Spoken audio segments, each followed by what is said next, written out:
Doctor MC Sudhakar ಅವರಿಂದ ಚಿಂತಾಮಣಿಯಲ್ಲಿ ಕೈಗಾರಿಕಾ ಕ್ರಾಂತಿ. ರೈತರು ಕೋಟಿ ಕೋಟಿ ಹಣದ ಚೆಕ್ ನೋಡಿ ಸಂತಸ. ಚಿಂತಾಮಣಿ ವಿಧಾನಸಭಾ ಕ್ಷೇತ್ರದಲ್ಲಿ ಅಭಿವೃದ್ಧಿಗೆ ಪಣತೊಟ್ಟು ವಿರೋಧಿಗಳ ಮಾತಿಗೆ ಕಿವಿಗೊಡದೆ ಅಭಿವೃದ್ಧಿ ಅಧಿಕಾರನಾಗಿ ಕ್ಷೇತ್ರದಲ್ಲಿ ಕೈಗಾರಿಕಾ ಕ್ರಾಂತಿಗೆ ಮುನ್ನಡಿ ಬರೆದ ಉನ್ನತ ಶಿಕ್ಷಣ ಸಚಿವರಾದ ಡಾಕ್ಟರ್ MC ಸುಧಾಕರ್ ಅವರು KIADB ಮಂಡಳಿಯಿಂದ ಭೂ ಸ್ವಾಧೀನಗೊಂಡ ರೈತರ ಜಮೀನುಗಳಿಗೆ ಭೂ ಪರಿಹಾರ ಧನ ಚೆಕ್ಕುಗಳನ್ನು ವಿತರಣೆ ಮಾಡಿದರು. ಚಿಂತಾಮಣಿ ನಗರದ ತಾಲೂಕು ಪಂಚಾಯಿತಿ ಸಾಮರ್ಥ್ಯ ಸೌಧದಲ್ಲಿ KIADB ಮಂಡಳಿಯವರು ಆಯೋಜಿಸಿರ್ತಕ್ಕಂಥ ಕಾರ್ಯಕ್ರಮದಲ್ಲಿ ಪಾಲ್ಗೊಂಡು ಮಾತನಾಡಿದ ಅವರು, ಭೂ ಸ್ವಾಧೀನಗೊಂಡ ಜಮೀನುಗಳ ರೈತರಿಗೆ ಸುಮಾರು 81 ಕೋಟಿ ಭೂ ಪರಿಹಾರ ಚೆಕ್ಗಳನ್ನು ವಿತರಿಸಲಾಗಿದ್ದು, ಇನ್ನು 20 ಕೋಟಿ ಕೆಲವು ಸಣ್ಣ ಪುಟ್ಟ ಜಮೀನುಗಳ ಸಮಸ್ಯೆಗಳಿದ್ದು ಅವುಗಳನ್ನು ಸಹ ಪರಿಹರಿಸಿ ನಂತರ ವಿತರಿಸಲಾಗುವುದು ಎಂದರು. ಈಗಾಗಲೇ ಕೈವಾರ ಮಸ್ತೇನಹಳ್ಳಿ ಕೈಗಾರಿಕಾ ಪ್ರದೇಶ ನಾಮಕರಣ ಮಾಡಲಾಗಿದ್ದು ಮತ್ತು ಕನಶೆಟ್ಟಳ್ಳಿ ಕೈಗಾರಿಕಾ ಪ್ರದೇಶವನ್ನು 2 ಹಂತಗಳಲ್ಲಿ ಭೂ ಪರಿಹಾರ ನೀಡಲಾಗುತ್ತಿದೆ.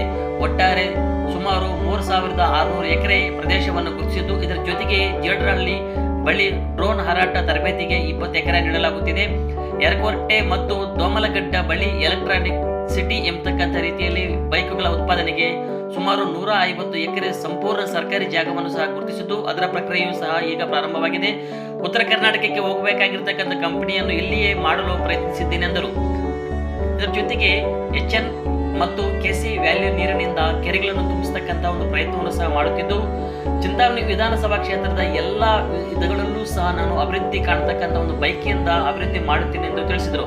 ಈ ಸಂದರ್ಭದಲ್ಲಿ ತಾಲೂಕು ತಹಸೀಲ್ದಾರ್ ಆಗಿರ್ತಕ್ಕಂಥ ಸುದರ್ಶನ್ ಯಾದವ್, EO ಆನಂದ್ ಮತ್ತೆ KIADB ಅಧಿಕಾರಿಗಳು ಮತ್ತು ರೈತರು ಹಾಜರಿದ್ದರು. ಈಗ ಇಲಾಖೆಯಲ್ಲಿ 19 ಕೋಟಿ ಇದೆ. ಅದು ಕನಶೆಟ್ಟಳ್ಳಿ ಯಾಕಂದ್ರೆ 2 ಭಾಗವಾಗಿ 50 ಕೋಟಿ ಬಿಡುಗಡೆ ಮಾಡಿಸಿದ್ರು. ಒಂದು ಕಾಗತಿ ಆ ಭಾಗಕ್ಕೆ 50 ಕೋಟಿ ಮತ್ತು ಈ ಕಡೆ ಭಾಗಕ್ಕೆ 50 ಕೋಟಿ. ಇಲ್ಲಿ ಸ್ವಲ್ಪ ದಾಖಲೆಗಳು ಇನ್ನ ಪರಿಶೀಲನೆ ಇದೆ. ಸ್ವಲ್ಪ ಏನು ಯಾರು ಹೆಸರು ಕೊಡ್ಬೇಕು ಅನ್ನೋಂಥದ್ದು ಅಲ್ಲಿ ಒಂದು ಸ್ಪೀಕಿಂಗ್ ಆರ್ಡರ್ ಮಾಡಬೇಕು ಅಂತ ಹೇಳಿ ಅದೊಂದಷ್ಟು ಬೇಗ ಈಗ ಮಾಡಿಸಿ ಕೆಲಸ ಆಗುತ್ತೆ. ಇನ್ನ ಉಳಿದಂತೆ 15 ಎಕರೆ ಇದು ಕಾಗತಿ ಭಾಗದ್ದು ಡಾಕ್ಯುಮೆಂಟ್ ಕೊಟ್ಟಿರುವಂತದ್ದಿದೆ. ಅದು ಅಂತಿಮ ಹಂತದ ಪರಿಶೀಲನೆಯಲ್ಲಿದೆ. ಅದಕ್ಕೂ ಈಗ ನಾಳೆ ಸೋಮವಾರನೇ ಇದಕ್ಕೆ ಯುಟಿಲೈಸೇಷನ್ ಸರ್ಟಿಫಿಕೇಟ್ ಕೊಡ್ತೀವಿ. ಯಾಕಂದ್ರೆ ಕಾಗತಿ ಭಾಗದಲ್ಲಿ 50 ಕೋಟಿ ಬಿಡುಗಡೆ ಆಗಿದೆ, ಸಂಪೂರ್ಣವಾಗಿ ಅದನ್ನ ವಿತರಣೆ ಮಾಡಲಾಗಿದೆ. ಅದರ ಯುಟಿಲೈಸೇಷನ್ ಸರ್ಟಿಫಿಕೇಟ್ ಕೊಟ್ಟ ಕೂಡಲೇ ಅದಕ್ಕೇನು ಬೇಕಾಗ್ಬೋದು ಅನುದಾನ ಅದನ್ನ ಬಿಡುಗಡೆ ಮಾಡಿಸುವಂತದ್ದನ್ನ ಒಂದು 15 ದಿವಸದೊಳಗೆ ಮಾಡಿಸುವಂತ ಒಂದು ಪ್ರಯತ್ನವನ್ನು ಮಾಡಿ ಬಿಡುಗಡೆ ಮಾಡಿಕೊಡ್ತೀವಿ. ಇನ್ನ ಉಳಿದಾಗೆ ಕನಶೆಟ್ಟಳ್ಳಿ ಏನೆಲ್ಲ ಸಮಸ್ಯೆಗಳಿದಾವೆ, ಈಗ ಒಬ್ಬೊಬ್ಬರಾಗೆ ದಯವಿಟ್ಟು ತಹಸೀಲ್ದಾರ್ ಇದ್ದಾರೆ, ADM ಅಷ್ಟೇ, ಬೋರ್ವೆಲ್ ಶೆಡ್ ಯಾರಾದ್ರೂ ಇದ್ರೆ ಅದಕ್ಕೆ ಸಪರೇಟ್ ಆಗಿ ಅದನ್ನ ಸಪರೇಟ್ ಆಗಿ ಕೊಡ್ತಾರೆ. ಇದ್ರ ಜೊತೆ ಕೊಡಲ್ಲ. ಅದರ ಕೂಡ ಸರ್ವೆ ಕೂಡ ಆಗಿದೆ. ಅದ್ರಲ್ಲಿ ಏನಾದ್ರು ನಿಮ್ಗೆ ತೊಂದರೆ ಇದ್ರೆ ಮತ್ತೊಂದಿದ್ರೆ ದಯವಿಟ್ಟು ನನ್ನ ಗಮನಕ್ಕೆ ತನ್ನಿ, ಅದನ್ನ ಸರಿಪಡಿಸುವಂತದ್ದು ಮಾಡ್ಕೊಡ್ತೇನೆ. ಆದ್ರೆ ಇಲ್ಲದೆ ಇರುವಂತದ್ದನ್ನ ಕೆಲವರು ಮಧ್ಯವರ್ತಿಗಳ ಮಾತು ಕೇಳ್ಕೊಂಡು ಮಾಡುವಂತದ್ದು ಆಗ್ಬಾರ್ದು. ಒಂದು ಒಳ್ಳೆಯ ರೀತಿಯಲ್ಲಿ ತಾವೆಲ್ಲರೂ ಸಹಕಾರ ಕೊಟ್ಟಿದ್ದಾರೆ. ವಿಶೇಷವಾಗಿ ನಾನು ತಮ್ಗೆಲ್ರಿಗೂ ನನ್ನ ಅಭಿನಂದನೆ ಸಲ್ಲಿಸ್ತೇನೆ. ಯಾಕಂದ್ರೆ ಈಗ ನಮ್ಮ ತಾಲೂಕಿನಲ್ಲಿ ಒಟ್ಟು ಈಗ ಪ್ರಾಥಮಿಕ ಹಂತದ ಅಧಿಸೂಚನೆ ಆಗಿರ್ತಕ್ಕಂಥದ್ದು ಈಗ ಪರಿಹಾರ ಕೊಡುವಂತದ್ದಕ್ಕೆ ನಾವು ಜಾಯಿಂಟ್ ಮೆಜರ್ಮೆಂಟ್ ಮಾಡುವಂತದ್ದು ಈಗ ನಮ್ಮ ವಡ್ಡಳ್ಳಿ ಭಾಗದಲ್ಲಿ 637 ಎಕರೆ. ಇಲ್ಲಿ 2ನೇ ಹಂತದ್ದು ಕನಶೆಟ್ಟಳ್ಳಿ ಸೋಮ್ಯಾಜನಹಳ್ಳಿ ಈ ಭಾಗದಲ್ಲಿ ಸೋಮ್ಯಾಜನಹಳ್ಳಿ ಕನಶೆಟ್ಟಳ್ಳಿ ಇದೆಯಾ ಅದ್ರ ಸ್ವಲ್ಪ ಇದೆ. ಈ ಭಾಗ ಎಲ್ಲ ಸೇರ್ಕೊಂಡು ಕೊಂತಿಮ್ನಹಳ್ಳಿ ಇವೆಲ್ಲ ಸೇರ್ಕೊಂಡು ಸುಮಾರು 1000 ಎಕರೆ ಮಾಡಿದೀವಿ. ಅದರಲ್ಲಿ ಹೊಸದಾಗಿ ಮದನಪಲ್ಲಿ ರಸ್ತೆಯಿಂದ ಒಂದು ರಸ್ತೆ ವಿಸ್ತೀರ್ಣ ಎಷ್ಟು 250 ಮೀಟರ್ ಅಗಲಕ್ಕೆ ರಸ್ತೆಗೆ ನಾವು ಅದನ್ನು ಸ್ವಾಧೀನ ಮಾಡುವಂತದ್ದಕ್ಕೆ ಹೆಬ್ರಿ ಪಕ್ಕದಲ್ಲಿ ಆ ಕಡೆಯಿಂದ ಸೀದಾ ರಸ್ತೆ ಬರುವಂತದ್ದಕ್ಕೆ ನಾವು ಅಧಿಸೂಚನೆ ಮಾಡಿದ್ದಾರೆ ಇಲಾಖೆಯವರು. ಈಗ ಅದರ JMC ಆದ್ಮೇಲೆ ಅದಕ್ಕೆ ಮುಂದಿನ ದಿನಗಳಲ್ಲಿ ಪ್ರಕ್ರಿಯೆ ನಾವು ಪ್ರಾರಂಭ ಮಾಡ್ತೀವಿ ಬೇಗ. ಯಾಕಂದ್ರೆ ಬಹಳಷ್ಟು ಕೈಗಾರಿಕೆಗಳವರು ಇಲ್ಲಿ ಜಾಗ ಕೇಳ್ತಾ ಇದ್ದಾರೆ. ಅದಕ್ಕೆ ಬೇಗ ಇದು ಪ್ರಕ್ರಿಯೆ ಪೂರ್ಣ ಆದ್ರೆ ನಾವು ಅಲ್ಲಿ ಅಭಿವೃದ್ಧಿ ಮಾಡುವಂತದ್ದು ಮತ್ತು ದೊಡ್ಡ ದೊಡ್ಡ ಕೈಗಾರಿಕೆಗಳಿಗೆ ಜಾಗ ಕೊಡುವಂತದ್ದಾಗತ್ತೆ. ಮತ್ತು ಇದೇ ಜಾಗದಲ್ಲಿ 200 ಎಕರೆ APMC ತಗೋಬೇಕು ಅಂತಕ್ಕಂಥದಕ್ಕೆ ನಾವು ಪ್ಲಾನ್ ಅಲ್ಲಿ ಅದನ್ನ ಪ್ರತ್ಯೇಕ ಮಾಡಿಸಿಟ್ಟಿದ್ದೀವಿ.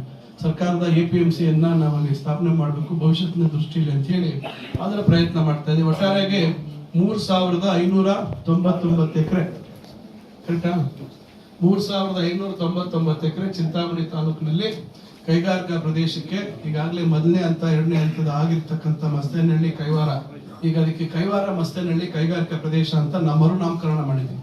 ಅದರಿಂದ ಆ ಭಾಗನೂ ಸೇರ್ಕೊಂಡು ಈಗ ಅಲ್ಲಿ ಮತ್ತೆ ಅಡಿಷನಲ್ 637 ಎಕರೆ ಏನ್ ಮಾಡಿದೀವಿ. ಇವೆಲ್ಲ ಸೇರ್ಕೊಂಡು ಒಟ್ಟು 3,600 ಎಕರೆ ಅಷ್ಟು ಅಂದಾಜು ನಾವು ಇವತ್ತು ಕೈಗಾರಿಕೆಗಳು ನಮ್ಮ ತಾಲೂಕಲ್ಲಿ ಮಾಡುವಂತದ್ದಕ್ಕೆ ಜಮೀನು ಗುರುತಿಸಿದೀವಿ. ಇದ್ರ ಜೊತೆಗೆ ಈಗಾಗಲೇ ಜೀಡ್ರಳ್ಳಿ ಹತ್ರ ಈಗಾಗಲೇ 10 ಎಕರೆ ಕೊಟ್ಟಿದ್ದೀವಿ, ಇನ್ನು 10 ಎಕರೆ ಕೊಡ್ತಾ ಇದೀವಿ. ಡ್ರೋನ್ ಏನಿವತ್ತು ತಾವು ಡ್ರೋನ್ ಹಾರಾಟ ಏನ್ ನೋಡ್ತೀರಿ, ಆ ಡ್ರೋನ್ ಟೆಸ್ಟಿಂಗ್ ಫೆಸಿಲಿಟಿ ಮಾಡುವಂತದ್ದಕ್ಕೆ ಈಗಾಗಲೇ ಅಲ್ಲಿ 20 ಎಕರೆ ಕೊಡುವಂತದ್ದಾಗ್ತಾ ಇದೆ. ಮತ್ತೆ electric vehicle testing, electric vehicle city ಅಂತ ಹೇಳಿ ಅದೊಂದು 150 ಎಕರೆ ಅದು ಸಂಪೂರ್ಣವಾಗಿ ಸರ್ಕಾರಿ ಜಾಗ ಗುರುತಿಸಿದೀವಿ. ಅದು ನಮ್ಮ ಯರಕೋಟೆ ಮತ್ತು ದೋಮಲ್ಪಲ್ಲಿ ಗಡ್ಡ ಇವೆರಡು ನಂಬರ್ಗಳಲ್ಲಿ 150 ಎಕರೆಯನ್ನ ಅದಕ್ಕೆ ಕೊಡುವಂತ ಒಂದು ಪ್ರಕ್ರಿಯೆ ಪ್ರಾರಂಭ ಆಗ್ತಾ ಇದೆ. ಈಗ ಅದು ಕೂಡ ಸಂಬಂಧಪಟ್ಟವ್ರು ಬಂದು ನೋಡ್ಕೊಂಡು ಹೋಗಿ ನಮ್ಗಿದು ಕೊಡ್ಲಿ ಅಂತ ಎಲ್ಲೋ ಉತ್ತರ ಕರ್ನಾಟಕ ಭಾಗಕ್ಕೆ ಹೋಗುವಂತದ್ದನ್ನ ನಾವು ಅದನ್ನ ಇಲ್ಲೇ ಆಗ್ಬೇಕು ಅಂತ ಹೇಳಿ ಒಂದು ಪ್ರಯತ್ನ ಮಾಡಿದೀವಿ. ಅದರಿಂದ ಒಟ್ಟಾರೆಯಾಗಿ ಕೈವಾರ ಈ ಕಡೆ ಭಾಗ ಮತ್ತು ಈ ಕಡೆ ಭಾಗ ಏನು ಇದು ಉತ್ತರಕ್ಕೂ ಮತ್ತು ಉತ್ತರಕ್ಕೆ ಮತ್ತು ದಕ್ಷಿಣದ ಭಾಗದ ನಮ್ಮ ಕ್ಷೇತ್ರದಲ್ಲಿ ಕೈಗಾರಿಕೆಗಳು ಆಗ್ಬೇಕು ಅಂತಕ್ಕಂಥ ಒಂದು ದೂರದೃಷ್ಟಿಯಲ್ಲಿ ಇವತ್ತಿಗೆಲ್ಲ ಪ್ರಯತ್ನಗಳು ಮಾಡ್ತಾ ಇದೀವಿ. ರೈತರು ಕೂಡ ನಾವು ಕೂಡ ಹೆಚ್ಚಾಗಿ ಜಾಸ್ತಿ ಫಲವತ್ತಾದ ಭೂಮಿ ಅಂತ ನಾವು ಇದು ಮಾಡಕ್ ಹೋಗ್ತಾ ಇಲ್ಲ. ಎಲ್ಲೆಲ್ಲಿ ಸ್ವಲ್ಪ ಸರ್ಕಾರಿ ಜಾಗನೂ ಇದೆ, ಎಲ್ಲೆಲ್ಲಿ ಕಲ್ಲು ಬಂಡೆ ಮತ್ತೊಂದಿದೆ, ಅಷ್ಟು ದೊಡ್ಡ ಮಟ್ಟದಲ್ಲಿ ಕೃಷಿಗೆ ಯೋಗ್ಯ ಇಲ್ಲದೆ ಇರ್ತಕ್ಕಂಥ ಭೂಮಿಯನ್ನು ಹೆಚ್ಚಾಗಿ ಗುರುತಿಸಿದೀವಿ. ಆಮೇಲೆ ಕೆರೆಗಳನ್ನ ತುಂಬಿಸುವಂತ ಕೆಲಸವನ್ನ ಮಾಡ್ತಾ ಇದೀವಿ. ಸಂಸ್ಕರಣೆ ಮಾಡಿರ್ತಕ್ಕಂಥ 2ನೇ ಹಂತದ ಸಂಸ್ಕರಣೆ ಮಾಡಿರ್ತಕ್ಕಂಥ